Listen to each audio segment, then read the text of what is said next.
Order! Order! You are an incorrigible delinquent at times.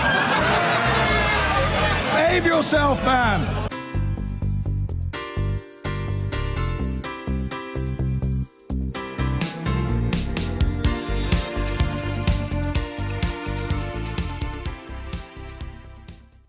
Well, we've discussed today's politics, but how we got here is, of course, the result of one spectacular political misjudgment. Theresa May wrongly thought she'd win big and called an election.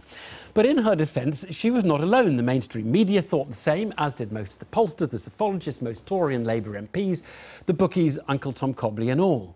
A second election in a row with a result that we didn't call right. And you can add Brexit and Trump to that list if you like as well. So the question for the political class is, does anybody understand the new rules of our volatile politics? If they do, what are they? If they don't, where are we? We're all pondering this at the moment, none more than Newsnight's editor Ian Katz, who's been spending some time trying to find out what went wrong with the forecasts. And a warning, there's a little bit of fruity late-night language in here.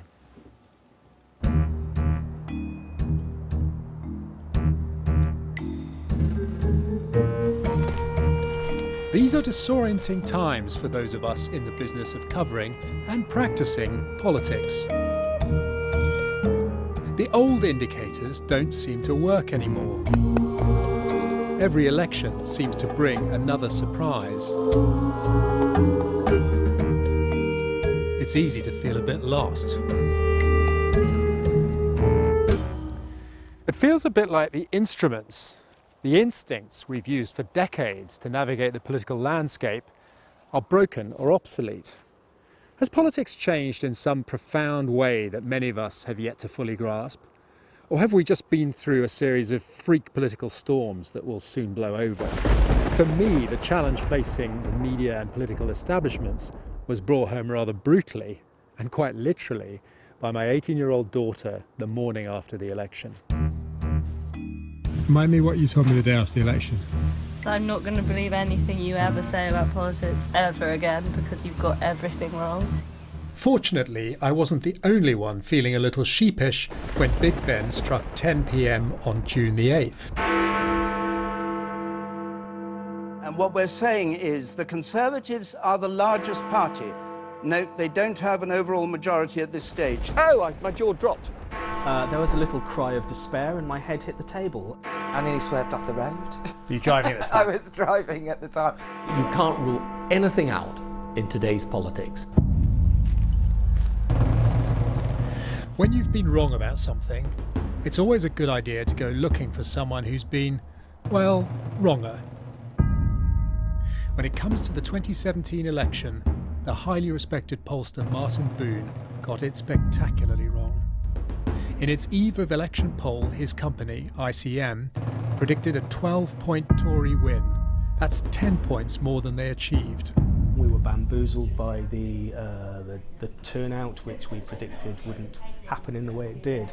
And I have to hold up my hands and say that, you know, I made a call and it was the wrong call and the result was a poor poll performance. Why would anyone take the poll seriously again? It's a very good question, you know, and we have to move things on. The problem for me is that the techniques which didn't work in 2015, i.e. we undershot the Labour score, as historically we've done as pollsters going back almost forever, did work in 2017. And indeed the techniques which the likes of me and I applied in 2017 wouldn't have worked retrospectively in 2015. If you were in the studio and you were a politician or a CEO of a company which had failed in this way, we'd be saying, are you thinking of resigning? Have you? I thought about resigning publicly after 2015, actually. I openly considered whether it was worthwhile subjecting my company ICM to the brickbats of misfortune associated with this. We, ICM, and we in industry do need to seriously think about whether classical orthodox polling techniques are something that we want to continue doing. Another person on the long list of those admitting, through somewhat gritted teeth, that they underestimated Corbyn is the MP Jess Phillips. Back in April, she said Corbyn staying on as party leader would be the ultimate selfish act. I was definitely wrong. There's no two ways about that. And do I have to reevaluate the way that I am about politics? Yes. After shock election results, news organisations like the BBC tend to say, if only we'd listened more carefully to what was going on the ground. The trouble is, says Jess, what she was hearing was very different to what happened. What we potentially missed in classic campaigning and classic polling, I imagine, this is how they do the polling, is the people we're not talking to. And still I'm driving around my constituency thinking, did you vote for me? Did you vote for me? Like, I want to find those people and know exactly why they went out and voted Labour, because there are definitely people who'd never voted before, younger people. We just weren't talking to the right people. We always go back and talk to the Labour promise. We always talk to the same houses.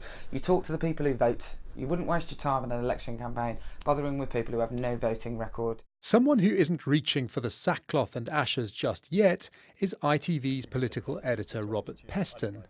He may not have seen the election result coming, but he can claim to have been more upbeat about Corbyn's prospects than most.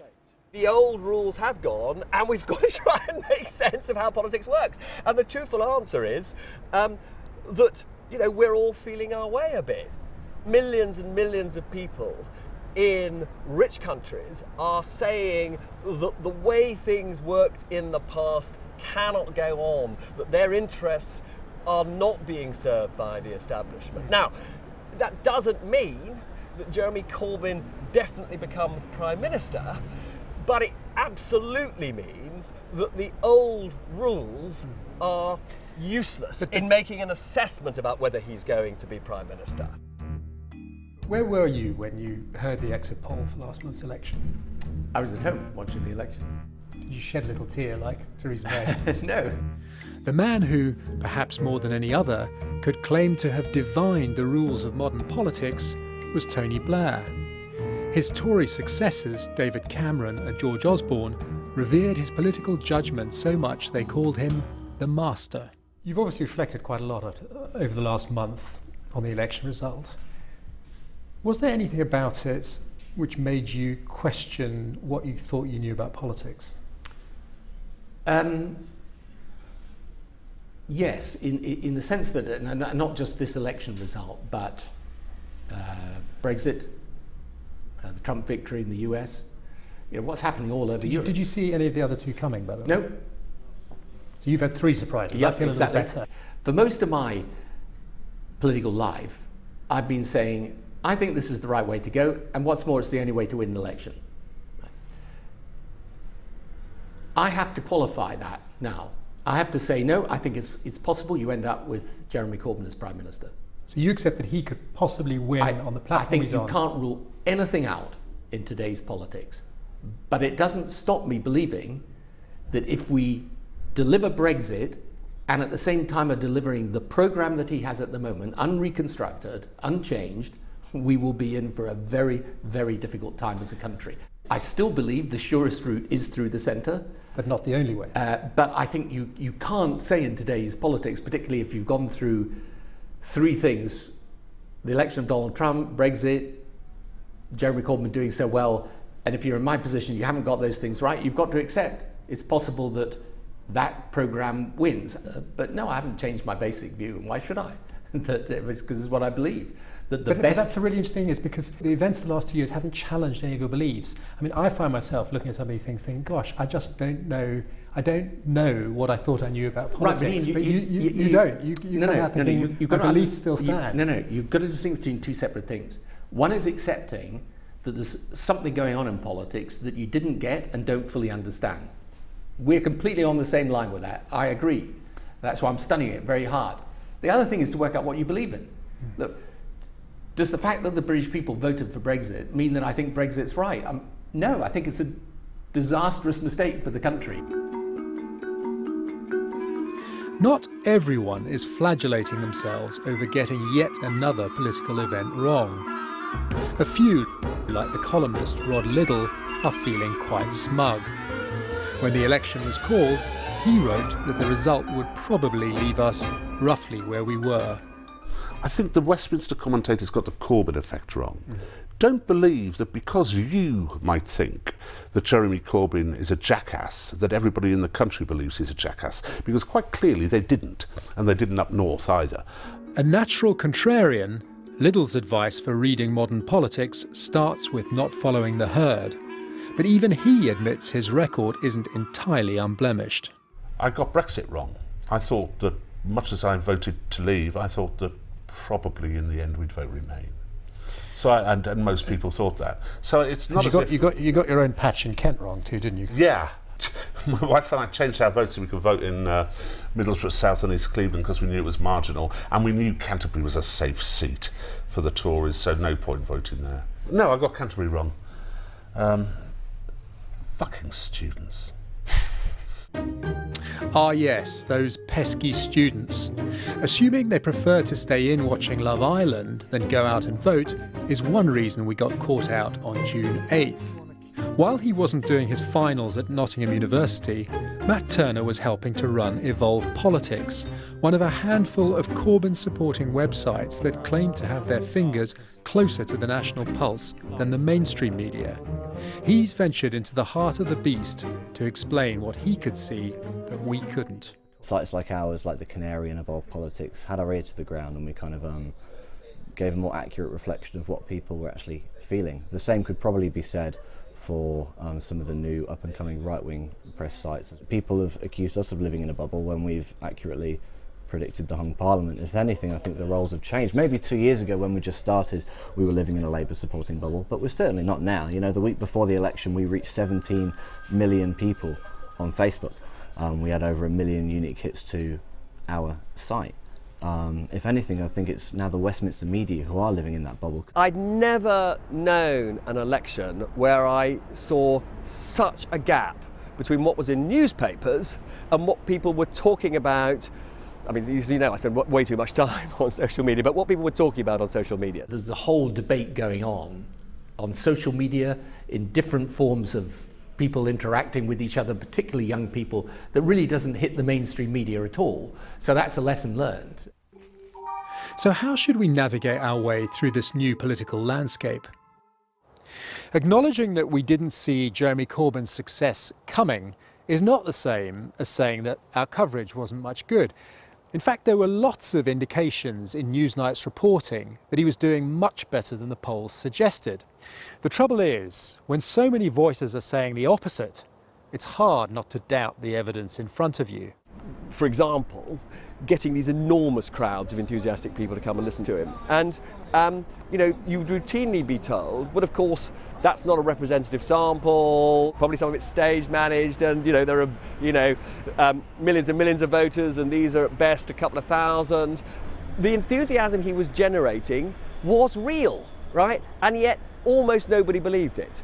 And so we've just got to get better at having slightly open minds and saying, well, actually, I'm seeing something really quite extraordinary here. It's different from what we saw, you know, in previous elections. It means something. All those journalists and pollsters left feeling disoriented after last month's result can comfort themselves with one thing. Most politicians, including those around Jeremy Corbyn, were just as surprised by it. In fact, one source told me that until minutes before the exit poll, senior Labour figures had been telling him they expected an increased Tory majority of as many as 60 seats. In the 2 weeks before the actual day of the poll, I had been saying that Labour were going to do a hell of a lot better than most people thought. But did I think that there was going to be a hung parliament? No. No, because in the way that I do as a normal journalist, I spoke to senior Tories, spoke to senior Labour half an hour before I got, you know, the exit poll. Labour was expecting a reasonable majority for Theresa May. The Tories were expecting a reasonable majority for Theresa May. And, you know, the big mistake I made was trusting them. Do you think there's been an actual sort of structural forever change that we haven't quite yet got our heads around? Or do you think it's a period of sort of freakish weather and we'll come through the other side and the normal rules will apply again? I think it's a really difficult question, and I'm not sure what the answer is. So what I'm saying is sort of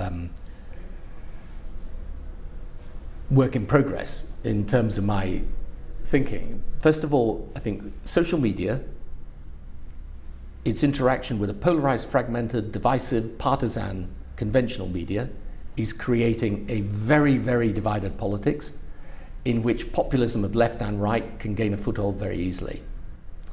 That's one change. Secondly, I think post the financial crisis, there is a real feeling by people that globalization just is this force that rolls on, and that many people feel powerless and left behind. And that has got to be addressed. So those two things have changed. What, in my view, has not changed is that the only things that will actually work, I mean, whether people vote for them or not, by the way, is another matter. Okay, but the only things that will actually work is a modern policy agenda that will be from a centre ground position. The fact that a man famously unencumbered by self-doubt is still struggling to make sense of the new political landscape is a measure of the uncharted territory that we have found ourselves in. Whether the terrain of politics has changed for good, or whether we've just been on an eventful detour, may be the most pressing political question of our time. Whatever the answer, you'd be sensible to ignore any political predictions for the foreseeable future. And I, for one, won't be making any. Ian Katz there.